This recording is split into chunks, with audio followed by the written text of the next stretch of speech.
Hello Anthill viewers, this is Jaha from Anthill English Academy. Today now I am going to say G letter sounds. Let's comment. G has two sounds. G has two sounds. Soft and hard. Soft and hard.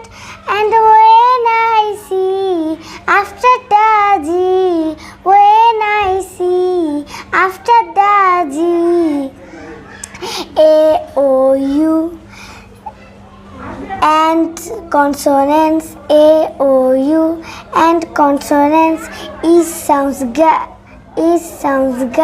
And when I see after the G, when I see after the G, I, Y, E, I, Y, E, E sounds J, E sounds J. That's all for today. Bye bye. See you next time.